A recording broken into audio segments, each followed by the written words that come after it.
great to be like right there because Mike already had his thing going, and I kind of jump on board to the Selves thing with Paul. And I already knew, I was just like this is just going to explode because Paul is so fantastic. And I was already in awe of Paul when we were 19, 20 years old. I was like, he was that good.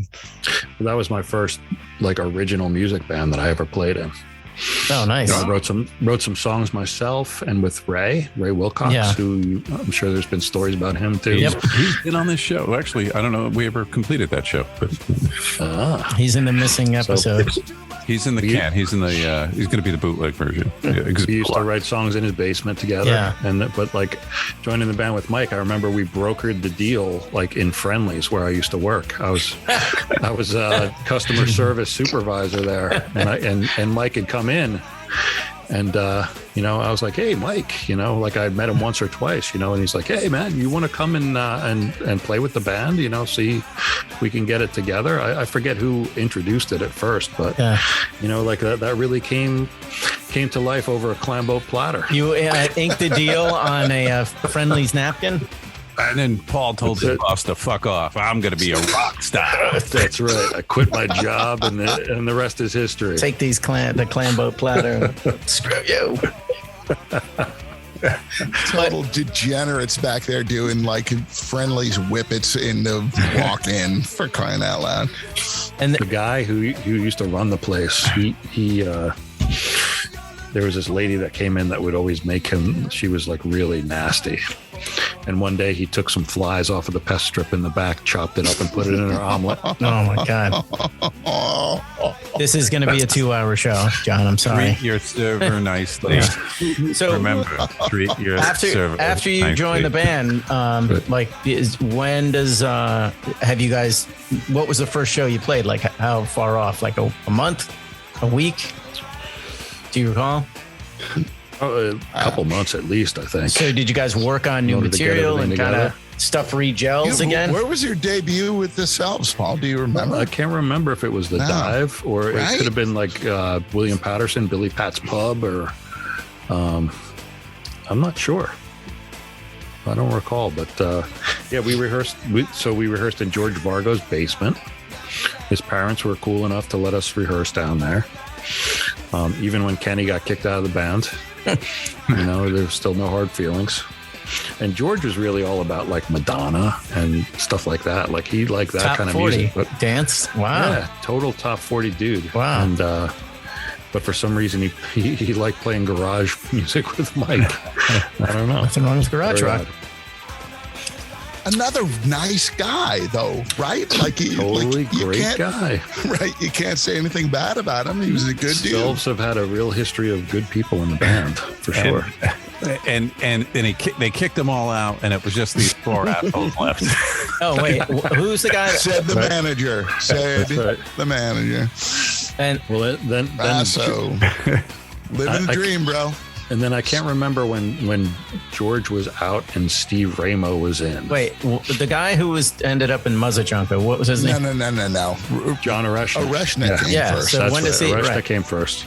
So Oreshnik, the famous John Oreshnik. Yeah, he's been mentioned before. This is going much deeper minutia than I was expecting. But yeah, I was John Oreshnik's famous. What? Yeah, he is. Once he carried Ringo's drums. Once we get through this period, John, then it's all cruise. Yeah. So John was in the band, and then we recorded the first full-length record then with John. Mm-hmm. And John later. I think I've looked for it. I don't think he actually has credits on it, but I know he played on the first Beck stuff.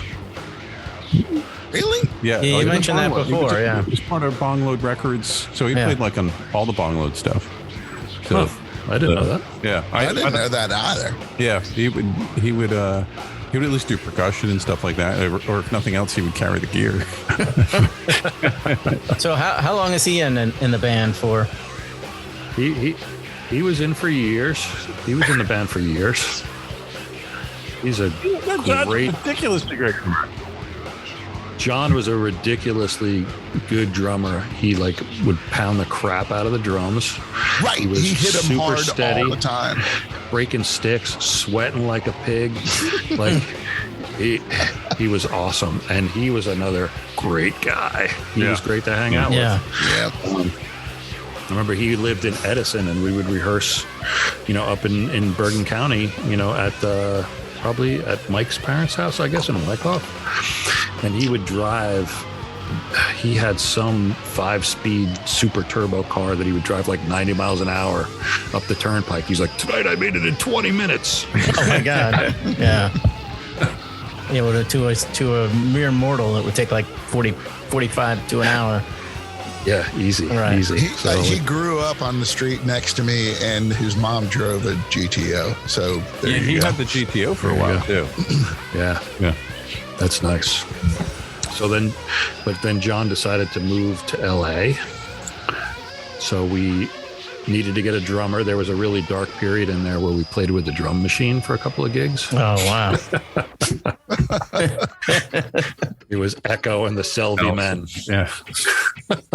It was really bad, but we thought it might be a good idea. It wasn't. And then we found Steve Ramo was available. He was playing in, I don't know, Chris, you know those guys that he was in a band with, Tony something. Oh, right. Oh, what band was that called? Yeah, they had some. I don't remember. They had called? like celebrity fans. Did they? Steve Rumsey. That's who it was. Steve Rumsey, and I can't remember. He was the guitar player and frontman, I think. I can't remember the name of that band. I really can't. Yeah, but if I heard it, I'd know that's it. But you can't even Google it. And then I think Mike asked Steve, if he'd be interested in playing, and he came and played with us. And I had a little Steve knows this too, so it wouldn't be news to him. But I had a little in the band that he played in high school, Cajun Thorn. They had they were a little snobby band, and I had a little attitude towards bringing Steve into the band because everybody else had been so cool. And then you, yeah.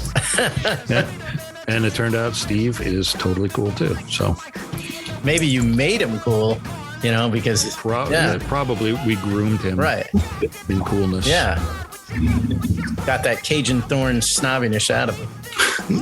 I never think of Steve as punk rock, but at the same time, if our band, and so Paul and I and Tony still play with Steve in a band when we play, but if I start playing a riff from Waiting Room, Steve will start laying down that beat.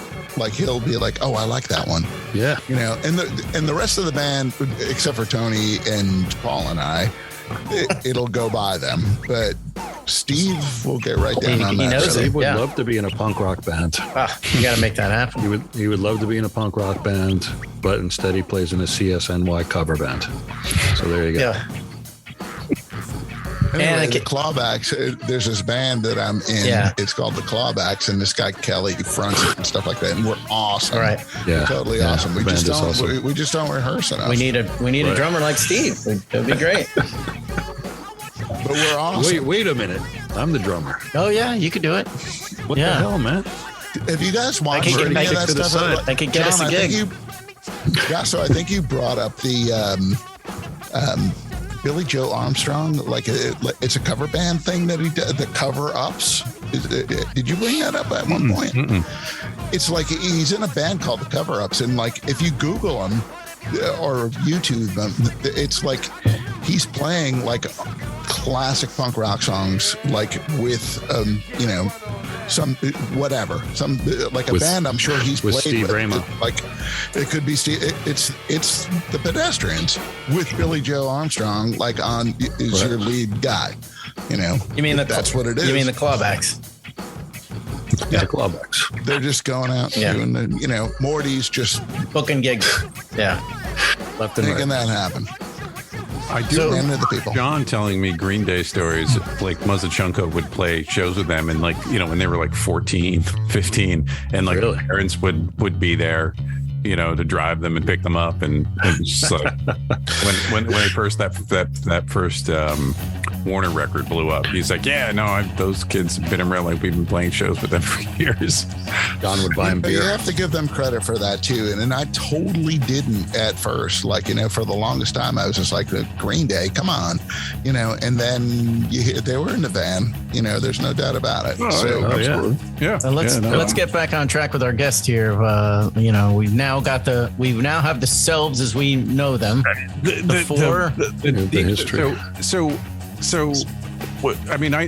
I guess the reason I'm skipping it is because I was involved in the arch. So the Selves get a good go at it. Like they let's hear it. Yeah, they evolve through like songwriting and get really good and make it to national television. That's right. And them and the Toadies lose to a reggae band. Wait, was that the Ed McMahon show? America's Youngest Yamaha sound check. Yeah, it was New Year's Eve. Dick Clark's rocking New Year's Eve. Was it rolling into the Yamaha? It was actually, I think it aired after Dick Clark's rocking. Right. Yeah, it was right after. I remember watching it at the Loop Lounge. There you go. Yeah, and so I forget I remember John Wesley Harding, the folk singer, was one of the judges. He was, yeah. It was Christy McVie. Christy McVie from Fleetwood Mac. Yeah. And I don't know, some guy from Winger or something. I don't know who the other people were, but lesser known. Like, how many bands did you have to beat out? Like thousands? Well, so they had you beat out Constantine Maroulis? He wasn't born yet. Lady Rain beat. So it was a national contest, and they had like regional contests. So we had to play at Live Tonight in Hoboken for these people who were coming around to see bands. Yeah. First, you submitted a tape, then narrowed it down to, I think, like 5 regional bands or something. Like they had like 6 regions or something like that. Yep. Cut 1, cut 2.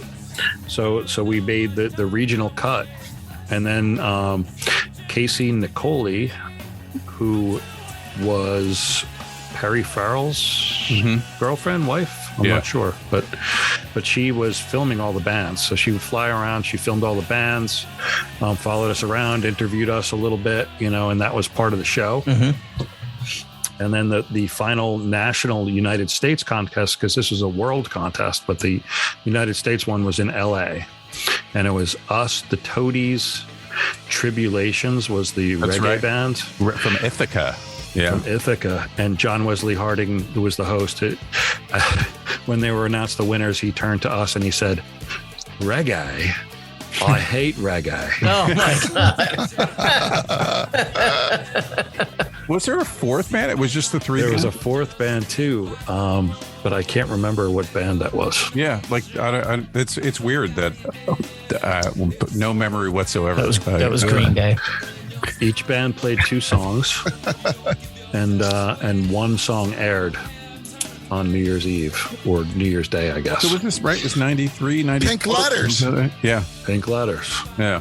And that's when we didn't talk about the Rob Crow percussionist that joined the Selves at one point, when we were really trying to fill out the sound and become even more like a hip-hop superstar rock band. So Rob Crow played percussion with us and had samples and stuff, and listening back on that stuff is sometimes rough. It's kind of dated.